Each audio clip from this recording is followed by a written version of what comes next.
wabarakatuh. Ini kami dari kelompok 13 akan mempresentasikan hasil diskusi kami mata kuliah analisis bisnis. Di sini kami materinya tentang mengimplementasikan perubahan bisnis.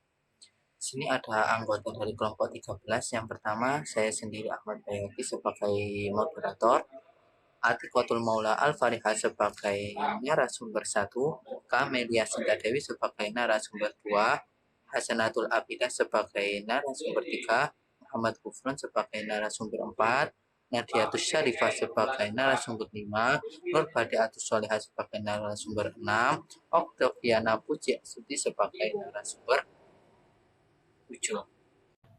Baiklah, langsung saja saya akan menyampaikan materi yang pertama, yaitu memperkenalkan sistem bisnis baru. Memperkenalkan proses bisnis dan sistem TI baru dapat memiliki banyak efek konsekuen, beberapa jelas dan mudah ditangani, tetapi yang lain tidak begitu langsung. Pengguna akhir mungkin memerlukan keterampilan baru atau mereka mungkin menemukan bahwa pekerjaan mereka yang ada hilang dan mereka harus mengambil peran baru, mungkin di lokasi yang berbeda. Baik, selanjutnya ada sifat perubahan. Perubahan menjadi lebih umum dan jauh jangkauannya dari organisasi.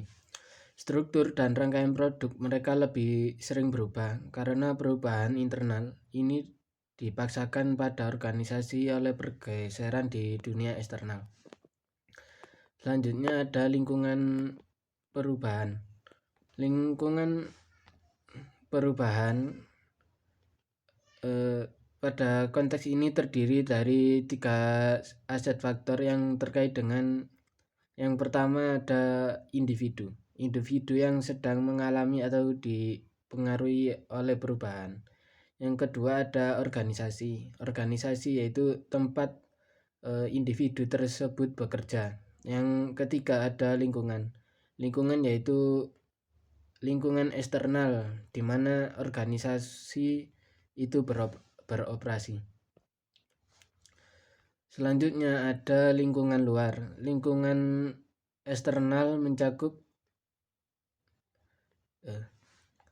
lingkungan luar yaitu atau bisa kita sebut lingkungan eksternal. Lingkungan eksternal mencakup segala sesuatu di luar organisasi.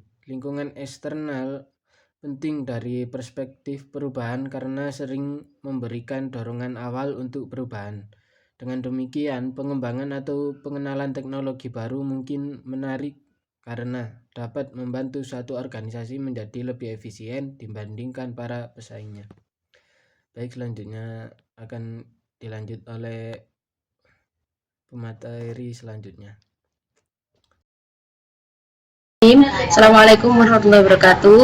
Nama saya Nur Badiatus Solihah. Di sini saya akan melanjutkan penjelasan dari materi yang tadi tentang bisnis terlibat sepanjang siklus perubahan. Selain pelatihan keterampilan, aspek perilaku lainnya mungkin memerlukan dukungan. Perubahan proses dan sistem juga dapat mempengaruhi kelompok dan tim sosial di tempat kerja. Acara pembangunan tim dapat membantu individu untuk terikat sebagai sebuah kelompok serta memahami perubahan pribadi yang perlu mereka lakukan untuk beroperasi secara efektif dalam bisnis baru. Mekanisme dukungan lainnya termasuk yang pertama, pengguna super yang memiliki tugas membantu staf yang kurang berpengalaman. Yang kedua, kelompok pendukung di mana staf dapat mendiskusikan masalah dan perbaikan dengan orang lain dari seluruh organisasi. Yang ketiga, meja bantuan untuk menangani masalah teknis dan lainnya. Yang keempat, fasilitas bantuan yang dibangun ke dalam sistem teknologi informasi ini bisa menjadi versi pelatihan lengkap dari perangkat lunak yang pengguna dapat beralih ketika mereka tidak tahu bagaimana melakukan tindakan tertentu. Terima kasih. Sekian itu tadi dari saya. Wassalamualaikum warahmatullahi wabarakatuh. Kamelia Sintadewi akan melanjutkan penjelasan dari narasumber sebelumnya, yaitu tentang tahap realisasian. Realisasi adalah tentang memastikan bahwa perubahan yang direncanakan telah terjadi. Karena perubahan dilakukan untuk meningkatkan kinerja bisnis. Realisasi juga tentang realisasi manfaat. Memeriksa apakah manfaat yang diprediksi benar-benar tercapai. Secara total, realisasi menanyakan pertanyaan-pertanyaan berikut, yaitu yang pertama, apakah perubahan telah dilaksanakan dengan tepat? Yang kedua yaitu apakah manfaat yang diharapkan telah tercapai? Yang selanjutnya yaitu akankah perubahan itu berkelanjutan? Apakah itu tertanam dalam sebuah organisasi? Yang selanjutnya yaitu dapatkah perubahan menjadi dasar perbaikan dan perbaikan lebih lanjut?